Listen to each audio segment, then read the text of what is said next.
Hi friends, இப்போ நம்ம நார்த்தங்காய் ஊறுகாய் போடலாங்க. இங்கே பாருங்கள், இது வந்து நார்த்தங்காயிலே இன்னொரு வகை கிடாரங்கான்னு சொல்லுவாங்க. இதை வச்சு தான் நான் ஊறுகாய் போட போகிறேன். நல்லா பெரிய பெரிய காயாக இருக்குங்க பாருங்கள். நல்லா ஓரளவு முக்கால்வாசி தேறிட்டு இதை இப்போ நம்ம பொடி பொடியாக அரிஞ்சிக்கலாம். எப்படி ஊறுகாய் போடுறதுன்னு பார்க்கலாம் வாங்க. ஃபஸ்ட்டு இப்படி நீள வாக்கில் இப்படி நீட்டாக அரிஞ்சிக்கலாம். அப்புறம் இதை வந்து குட்டி குட்டியாக சின்ன சின்ன பீஸாக அப்படி அரிஞ்சிடலாம். ஈஸியாக இருக்கும் அரியறதுக்கு. நான் அருவாமனையில் தான் வச்சு அரிகிறேன். இப்போ அடுத்தது குட்டியாக அரிஞ்சிட்டு உங்களுக்கு காமிக்கிறேன் பாருங்கள்.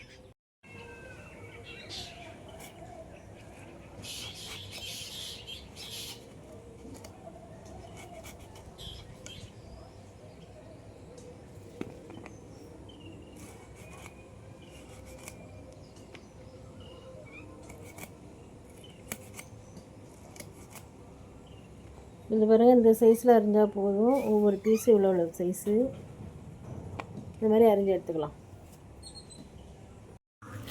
இப்போ வந்து இந்த அளவுக்கு நல்லா பொடியாக அரிஞ்சிருக்கணும்.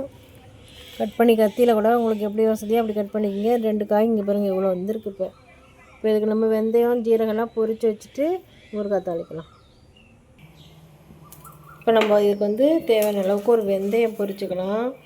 ஒரு 2 ஸ்பூன் அளவு வெந்தயம், கொஞ்சம் அதே மாதிரி ஒரு 1.5 ஸ்பூன் அளவுக்கு ஜீரகம். இது ரெண்டையும் நல்லா பொரிச்சுக்கலாம். பொரித்து நம்ம பவுட்ரு பண்ணி அதை சேர்த்தோம்னா சூப்பராக இருக்கும்.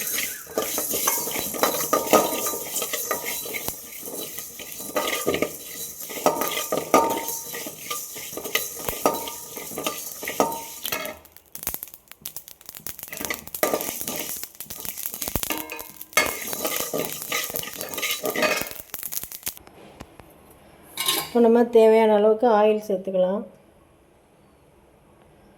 ஆயில் வந்து கொஞ்சம் எக்ஸ்ட்ரா தான் சேர்க்கணும், ஏன்னா ஊறுகாயில் சேர்த்துட்டு நம்ம இப்போ கடுகு காஞ்ச மிளகாய் போட்டு தாளிச்சுக்கலாம். இப்போது தேவையான அளவுக்கு கடுகு போட்டுக்கலாம். கடுகு வெடிக்கட்டும். இப்போ காஞ்ச மிளகாய்,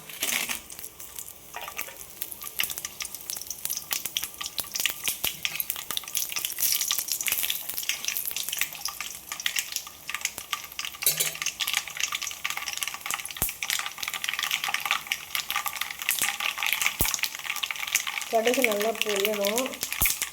இந்த மிளகாய் வந்து நல்லா ஒரு டேஸ்ட்டாக இருக்கும் நம்ம சாப்பிட்றப்போ ஊறுகாயில். இப்போ கருவேப்பிலையும் ஃப்ரெஷ்ஷாக வச்சுட்டு வந்துட்டேன், அதையும் போட்டுடணும். இப்போ நம்ம கட் பண்ணி வச்ச கிடாரங்காய்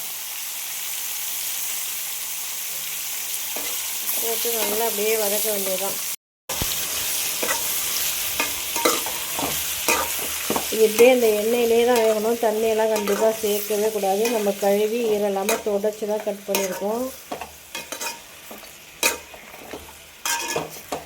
இப்போ இதுக்கு தேவையான மஞ்சள் தூள், மிளகாத்தூள் போட்டுடலாம்.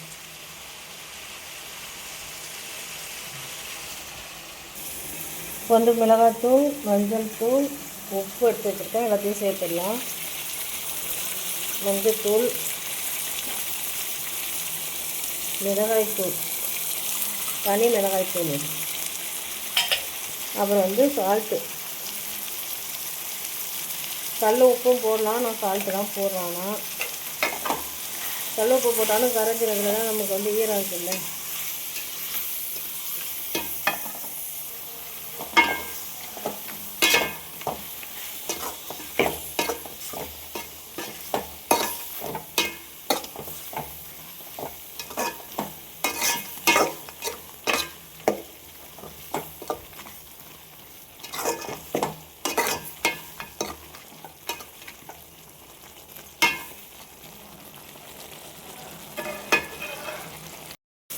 பாருங்க எப்படி சூப்பராக எண்ணெய் கக்கி எப்படி வருது பாருங்கள். எண்ணெயெல்லாம் பிரிஞ்சு வருது.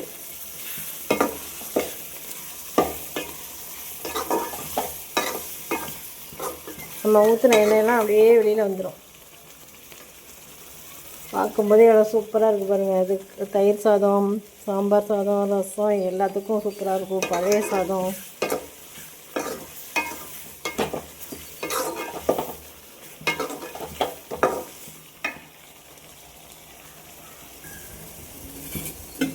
இப்போ வந்து நம்ம பொரிச்சு வச்சோம் பார்த்திங்களா, வெந்தயம் ஜீரகம், இதை மிக்சியில் போட்டு பவுட்ரு பண்ணிக்கலாம்.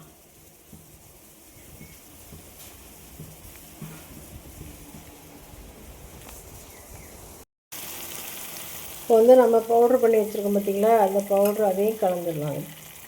இது வந்து செமையாக வாசனையாக இருக்கும். அது இந்த பவுடர் வந்து வெந்தயமும் ஜீரகமும் பொரித்து போடும்போது அது ஒரு செமையான ஒரு வாசனை இருக்கும்.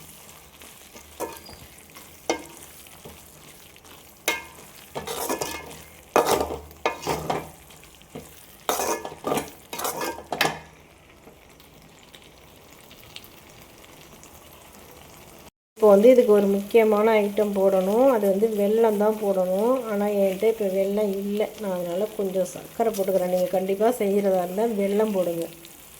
நான் 2 ஸ்பூன் அளவுக்கு சர்க்கரை சேர்த்துக்கிறேன். வேறு வழி இல்லாமல் என்கிட்ட இப்போ வெல்லம் இல்லை, வாங்கி கொடுத்து வீட்டில் இப்போ யாரும் ஆளும் கிடையாது. அதனால் ஆனால் நீங்கள் இந்த ஊறுகாய் செய்கிற மாதிரி இருந்தால் வெல்லம் வச்சுக்கோங்க. வெல்லத்தை பிடிச்சி ஒரு இந்த இந்த இந்த அளவு இப்போ வந்து 2 காயும் சேர்ந்து 1/2 கிலோ இருக்கும். அந்த அளவுக்கு செய்கிறப்போ ஒரு 200 கிராம் அளவுனாலும் நீங்கள் வெல்லம் போடணும். அப்போ தான் அந்த இனிப்பு, புளிப்பு, காரம் எல்லாம் சேர்ந்து சூப்பராக இருக்கும்.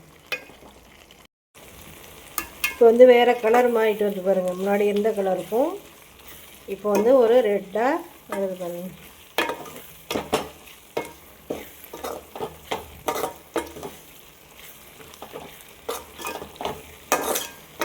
கனமான கடாய் வச்சோன்னா இந்த மாதிரி லைட்டாக அங்கே பாருங்க கோட்டிங் மாதிரி பிடிக்குது. அது பிடிக்காது. நீங்கள் இதை நோண்டி கூட விட வேண்டாம். அப்படியே நீங்கள் சாது கிளறி மேலால் எடுத்துக்கலாம். நீங்கள் வந்து எண்டோடைய கடாயில் வச்சிங்கன்னா அந்த அளவுக்கு பிடிக்காது. இது வந்து ஈய கடாய்ங்கிறதுனால தான் அப்படி பிடிக்குது. அலுமினியம்.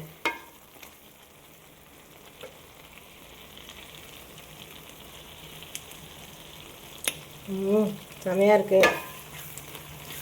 புளிப்பு, உரப்பு, இனிப்பு, பச்சடி மாதிரி இருக்குது.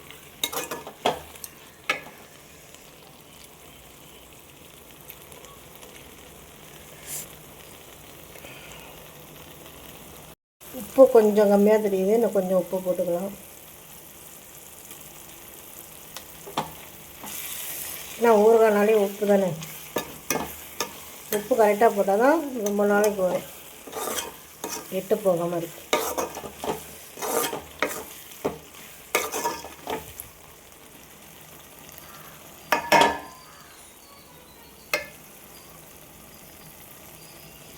அவ்வளோதான், நம்மளோட ஊறுகாய் ரெடி ஆகிடுச்சு. இதே மெத்தடில் நீங்களும் செஞ்சு பாருங்கள். எவ்வளோ சூப்பராக வந்திருக்கு பாருங்கள். இது எல்லாத்துக்குமே அட்டகாசமாக இருக்கும். நான் வந்து லாஸ்ட்டில் சுகர் போட்டேன். நீங்கள் அதுக்கு பதிலாக வெல்லம் போடுங்க. வெல்லம் போட்டிங்கன்னா தான் இன்னமும் கலராக செம்மையாக இருக்கும். சர்க்கரை போட்டாலும் ஒன்றும் தப்பு இல்லை. ஆனால் வெல்லம் போட்டிங்கன்னா தான் அதோட கலரு, டேஸ்ட்டு எல்லாமே இன்னும் நல்லாயிருக்கும். ஓகே, டாட்டா பாய். இதே மெத்தடில் நீங்களும் ஊறுகாய் செய்யுங்க.